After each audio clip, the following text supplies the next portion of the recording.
पासून झाले मच्छिंद्रनाथ, गोरक्ष जन्मले गौरी भस्मात, जालिंदर उत्पत्ती यज्ञ कुंडात, कानिप जन्मले गजकरणात.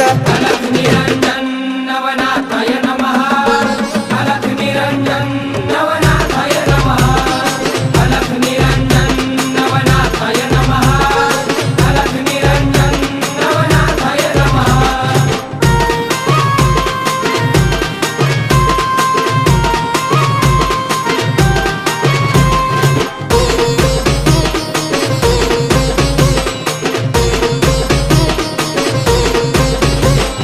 रेवतिरी जन्मले रेवणनाथ, ब्रह्माचा पुत्र चरपटीनाथ, वटवृक्ष पोटी नागेशनाथ, मीननाथ जन्मले स्त्री राज्यात.